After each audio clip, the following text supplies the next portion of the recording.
Hey guys, how's it going? Otaku Mike here, back again with another video for you guys today. If you're new to the channel, consider subscribing. It always helps. Hit that subscribe button, the notification button, so you never miss a new video. Let's get into this first impressions video. So today we are looking at Ghost Ship's new title, that is Parallel Paradise Volume 1. It is written by Lin Okamoto, I believe that's how you say her name, or his name. Our story starts out with a young man named Yota basically. He is sitting at school, eating his lunch, staring off, gazing at his childhood friend, who he obviously has a thing for, but doesn't want to admit it. But as he's eating his lunch, a apparition of sorts pops up, grabs him, and throws him out of a 3-story building, and he is magically transported to this weird, odd fantasy world. He still thinks he's in his own world. At the beginning, he thinks he's up in the mountains, and he doesn't know why it's dark, but it's dark. But he comes across a young paladin named Ryumi, who is like, oh my god, it's a male. It's a male. She has a talking bird as well. That's a little weird. But she is very standoffish because a male hasn't been seen in this world for at least 3,000 years at this point. A monster attacks Ryumi and Yota saves Ryumi, and by touching her, this weird sixth sense as a sort pops off, and it confirms in Ryumi's head that Yota is actually a man, and she has this uncontrollable urge to mate. And this thing happens where something in the nether regions, as they call the Fountain of Desire, which is basically she gets very moist in a certain area.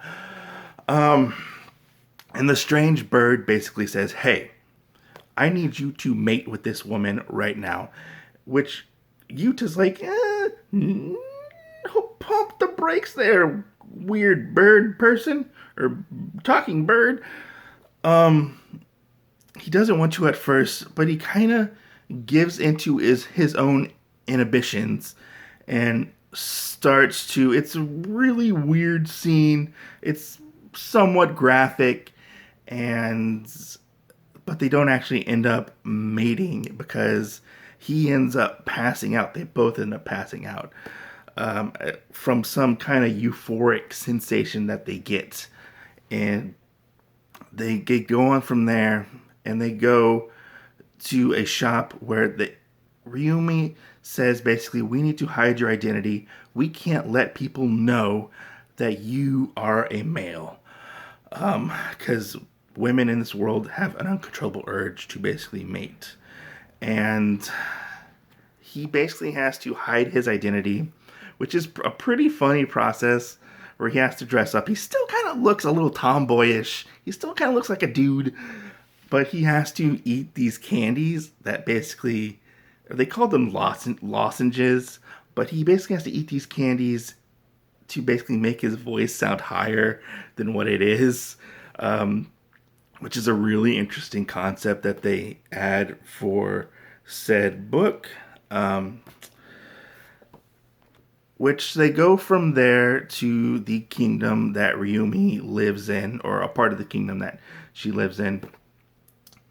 And our hero kind of gets acclimated to this new world, and he ends up accidentally touching this other girl who finds out that he's a man, and things start happening from there. There seems to be, I don't want to say like a love triangle between the three characters, Lilia, Ryumi, and Yota, but there kind of is a love triangle at the moment within the book.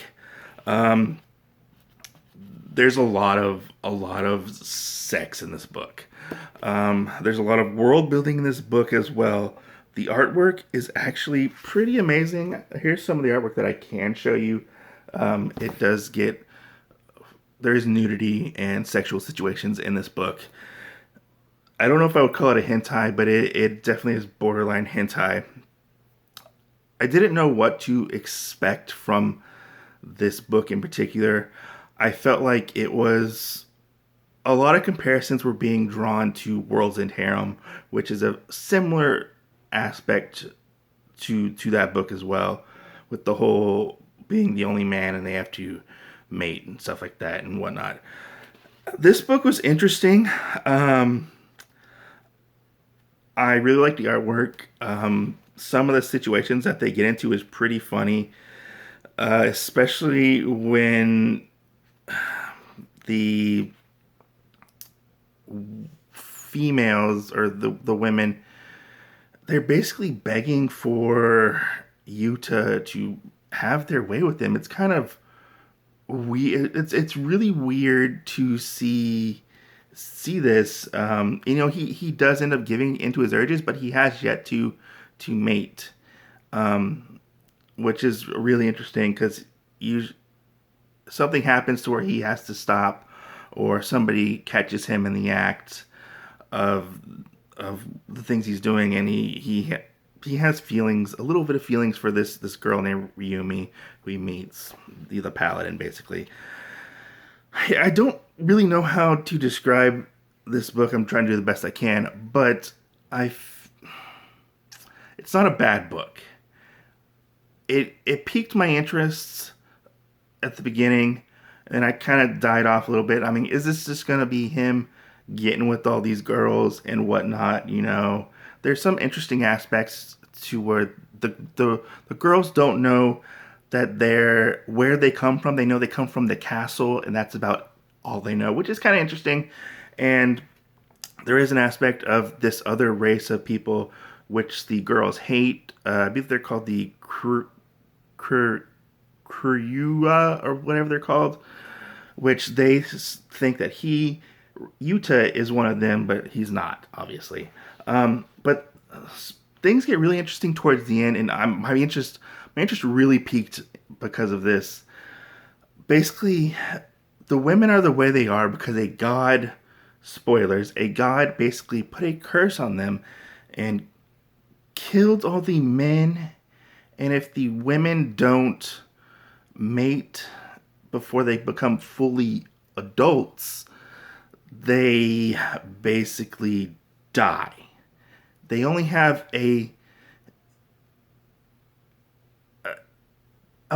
short amount of lifespan, basically. They didn't really explain exactly when they die. They just, at a certain age, they die. And if they reach that age and they don't mate, basically, they'll die, and there's nothing anybody can do about it, which I found to be really interesting. So I don't know if this is what the premise is going to be, but towards the end of the book, or towards the end of the first volume, Yuta decides to mate with Ryumi. I don't know how that's going to go, but it's going to be interesting, and I think he's going to try to save the world through intercourse, which is an interesting way, but I don't know how I feel about that. I'm gonna give this another volume. It had an interesting premise, but this first volume was a lot of world building at the beginning. I think I need at least another volume to see if I truly enjoy this book or not. I'm kind of up in the air. I was 50-50. I enjoyed it, but then there are aspects of it I didn't enjoy, like the girls' willingness to basically give themselves over to Yuta, which was really weird at some points. Like, they got like crazy eyes at points within the within this manga. It was like really, really weird. Especially with Lilia, who's one of the characters in the book. There was a whole chapter of her basically begging for Yuta to like quell her sensation, her you know, to help stop like this desire that she basically has. Because I feel like if they do it once, they're probably fine and done with. That's what it seems like at certain points. Basically one and done type of thing. It'll be interesting to see where exactly this book goes, because this is an odd civilization when it comes to the characters. Like, it's really it's hard to explain, but it's not bad. It's the artwork is actually pretty well done. That's when they're fighting the dragon. Yeah, I'm gonna give it at least another volume to see if I enjoy it as much as, say, World's End Harem that's over there. Because I actually really enjoy World's End Harem, but that's one that people compare this one to a lot. But yeah, if you're interested in a weird isekai where the characters has no real superpowers at this time, this might be one for you. It does have a lot of adult subject matter in it, so be forewarned. You know, there's an explicit warning on it for a reason. Anyways, guys, comment down below if you're interested in this book. Let me know if you've read ahead of time. Does it get better? Right now, I'm just kind of in the middle. I'm on the fence about it, if I want to continue reading it or not. I enjoyed it, but I don't know how well it will hold up in later volumes. Anyways, guys, I'm Otaku Mike. Thanks for watching. I'll catch you guys in the next video, and don't forget to subscribe, comment down below, and ring that notification button. Catch you guys later.